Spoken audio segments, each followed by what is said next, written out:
Good morning everyone, my name is Michelle, I hope you're doing well. Welcome to another video. It is Tuesday morning, the 1st of April. Happy April Fool's Day everybody.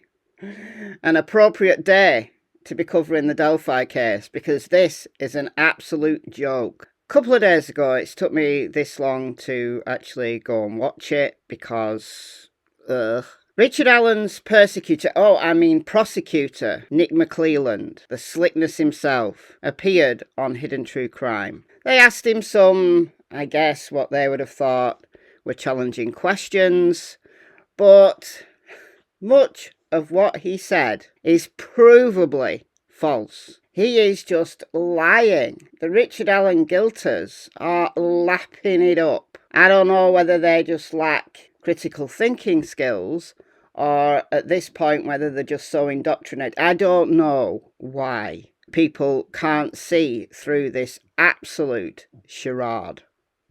But here we are. Richard Allen in prison for 130 years. Based on a confession that is provably false. Anyway, I'm not going to play any clips from Hidden True Crime because I hear that they are litigious and I can't be dealing with that. I've just heard it. I've never played any clips from them. It's not a channel I normally watch anyway. I guess you're going to have to just believe me with what I say here, or maybe you're just going to have to go and watch it yourself. Anyhow, here we are. So we're going to talk about Nick McClelland's interview. Let's go. It's time for you guys to start being journalists. Before an angry Andrew Baldwin left the courthouse, 13 News overheard him speaking to Richard Allen's wife, saying, "It ain't over. The world's watching. The world sees what's going on."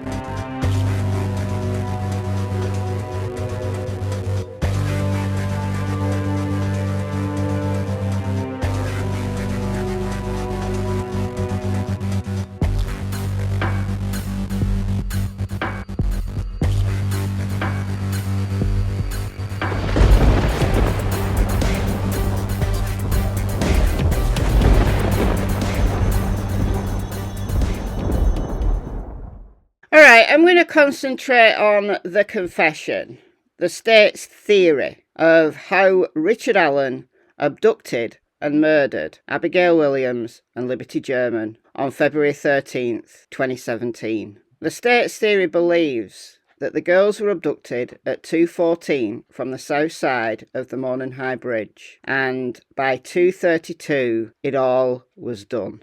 Well, there's a bunch of other stuff in this interview I'm not going to talk about. I'm not going to talk about the unspent round. Nick McClelland was at a water park in Tennessee with his daughters when he heard the news that the crime lab had matched the unspent round found between Abby and Libby's bodies at the scene and Richard Allen's Sig Sauer P226. However, at trial, the state's own expert, Melissa Oberg, said she couldn't match the unspent round to Richard Allen's weapon until she fired it. So she compared apples with oranges. She also said that she couldn't exclude other similar weapons. Who had other similar weapons? Well, neighbours, people around there. Sig Sauer's common weapons in that neck of the woods. She couldn't exclude other weapons. So how could they prove that that was Richard Allen's unspent round? They can't. The jury member that came and spoke out to the Murder Ship podcast said that the jury weren't that interested in the unspent round. They weren't that convinced by it. But yet that was the only thing they had that tied Richard Allen to the scene. It's the thing that got him arrested. I'm not going to talk about the witnesses that supposedly saw Richard Allen, even though those witnesses could not describe Richard Allen. None were asked in court to identify Richard Allen. They all gave different descriptions. Dr. John Mathias, who is a psychologist, he said, well, eyewitness testimony is never that reliable. That is true, I agree, that is true. They all gave different descriptions of clothing, But what none of them did was actually describe Richard Allen. Why? Because Richard Allen is only 5'4". None of them described a small man. That's one of the things that you would notice first about Richard Allen. But yet the witnesses said that this was a fairly tall man, maybe 5'10", not 5'4". It's a big difference, isn't there?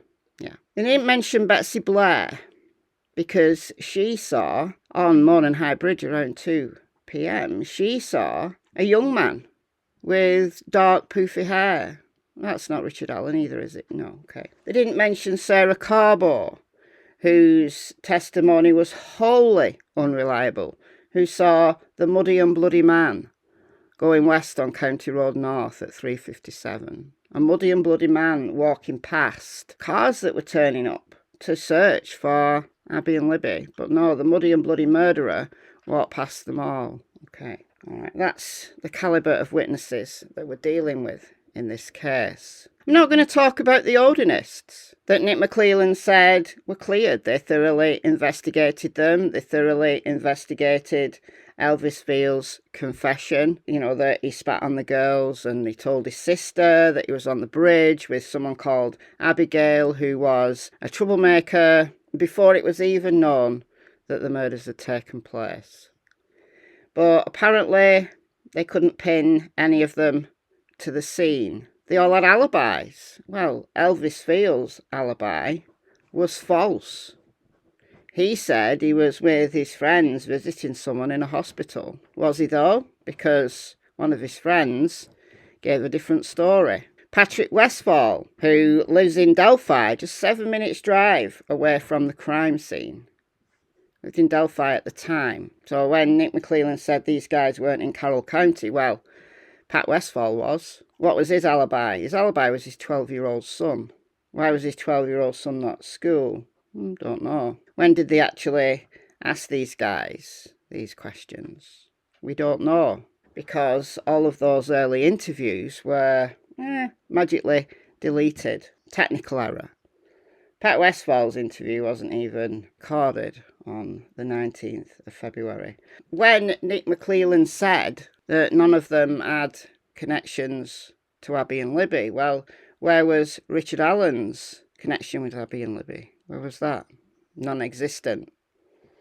But the Odinists, none of them had connections with Abby and Libby, even though Brad Holder, who apparently has an alibi because he was at work, his son, Logan Holder, was Abby Williams' boyfriend.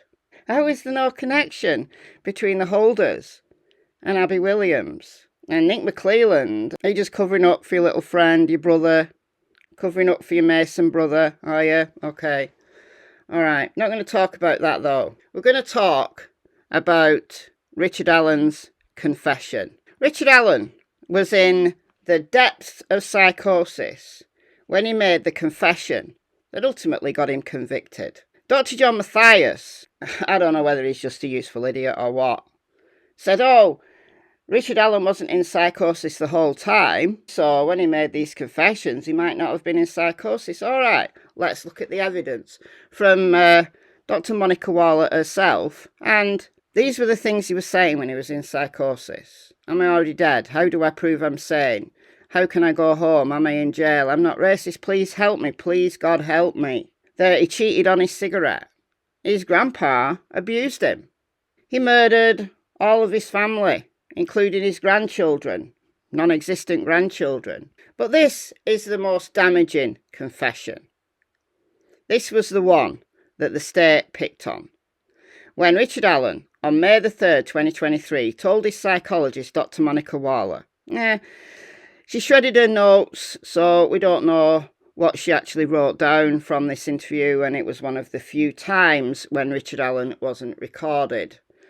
But Allen told Waller what happened on February 13th, 2017. He said he visited his mother in the morning in Mexico, Indiana. He declined an invitation to go out with the family for lunch. Instead, drank 3 beers, followed the girls to the bridge, told her, I messed with the gun. I guess that's when the bullet fell out. The magic bullet that managed by itself to get from the south side of the bridge to the north side of the bridge to the crime scene, to nestle in between the dead bodies of Abigail Williams and Liberty German. And that's when I ordered the girls down the hill, from the south side. Alan told her he saw a man or heard a van. We know it was a van. And that's what scared him, not to rape them. He then said he forced the girls down the hill across the creek, slashed their throats, covered their bodies with tree branches, and walked back to his car. But these are Dr. Monica Waller's notes. Psychosis induced by stresses pertaining to confinement. All the way through April, Richard Allen was demonstrating grave disability, covering himself in feces, although, people just thought it was malingering. 420. Disordered thoughts, still going downhill. Poor critical, deteriorating, suicide ideation, delusion, states death would bring relief, insomnia, hopelessness. This was the picture that his defence took of him. More critical, self-harming, taking a running start in cell, crashing his head and face into the concrete wall. Emergency Haldol shot given. In May. Remember, 3rd of May was the confession that got him convicted. All the way throughout May, we had disorganised thinking that accelerated. 518, a vegetative state of depression. 522, he's having a psychotic reaction to stress. Then throughout June, the depression peaked. Physiological symptoms presenting, trembling, stuttering, knees buckling, eyes bulging. By July, there were some signs of restoration. Well, guess what? That's when he stopped confessing. So there's a direct correlation between Richard Allen's psychosis and his deep, deep depression and his confessions. Provable based on the state's own witnesses. Unbelievable. That confession from May 3rd, 2023 became the state's whole case because they had nothing else. Richard Allen had to confess for the case to make sense to the jury. Well, what do we know about the van? Well, according to the state, Brad Webber came home around 2:30, and only the killer would know that a van passed by at that time. Now, in the early days of the case, Kay Webber, who is Brad's mother, was saying that he got home around 3:30. We know now when Brad Webber actually did get home. It wasn't 2:30, but it also wasn't 3:30. Because from the Sandifer's camera, which is here, this is the Webber house here, this camera captured a white van passing by these buildings here at 2:44. The girls, according to the state's theory, were already dead at 2:44 because Libby's phone stopped moving at 2:32. And by the time Libby's phone stopped moving, the girls were dead. The phone was underneath Abby Williams' body on the north side of the creek. We know from Libby's phone that the state's theory could not have happened. Could not have happened. I've got multiple videos on Libby's phone. Go and check them out. It's 2:44. The van went by. The state didn't bother to check out this video, didn't show the jury this video, didn't check to see whether the time was accurate on this video. Or did they? Because I'm sure that if that time could be proven, and this was just before 2:30, they'd have shown it to the jury. Because this is the proof that a van actually passed by. But it passed by later. The girls were already dead when this van passed by. Goes along here, it goes under the bridge, and then it snakes up the hill to the Webber's property. At 2:50, Brad Webber's phone connected to the cell tower in the area. So he gets home, interacts with his phone, and it pings off a cell tower. The state's theory is provably false. It's provably false by surveillance video. It's provably false by Libby's phone. But yet Richard Allen is in prison for 130 years. It's provably false. It's not just my opinion. This is provable from the state's own discovery. What you got to say about that, Nick? But no, nobody challenges Nick McClelland on the specifics. Nick McClelland needs to go on someone's channel who's going to present him all of this information. Not going to do though, is he? No. Okay. We're also not going to talk about Reese Davis and the confession of Ron Logan, because they didn't bring up Ron Logan, Nick McClelland's friend. Ron Logan, him, yeah. Even though he had connection to the crime scene, it's his land, his phone was right there. His confession to Reese Davis makes way more sense in relation to Libby's phone than the state's theory regarding Richard Allen. The FBI thought Ron Logan was the guy in the early days. Ron Logan didn't have an alibi because he lied. He lied about his alibi. His phone was in the vicinity of the Monon High Bridge at 2:09. His phone was in the vicinity of the crime scene at 7:56 and 10:16 p.m. on February 13th. This is from the FBI's search warrant. Can't make it up, can you? No, can't make it up. This is Libby's phone and Ron Logan's phone put together. 2:32, Libby's phone stops moving underneath Abby's body. 5:44, the defence expert Stacey Eldridge claims that headphones were plugged into Libby's phone. At 7:56, Ron Logan's phone was near the crime scene, according to the FBI, and then again at 10:16 p.m. And then at 10:32 p.m, headphones are removed from Libby's phone. How is there not a connection between Ron Logan and the murders? How can you possibly say that Richard Allen's provably false confession is more convincing than what the FBI had on Ron Logan? But then again, Ron Logan's already dead.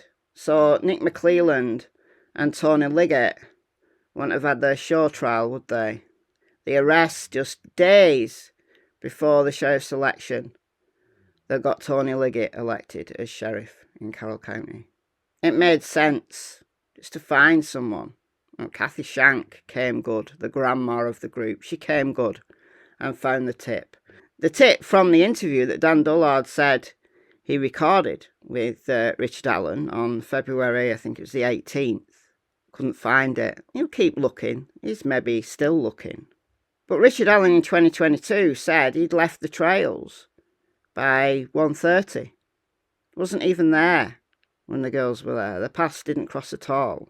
We can't prove that Richard Allen wasn't there because geofencing was banned from the trial. I wonder why. This stinks. This absolutely stinks. Yet here we are. Alright guys, let me know what you think in the comments and I'll see you in the next video. Bye guys.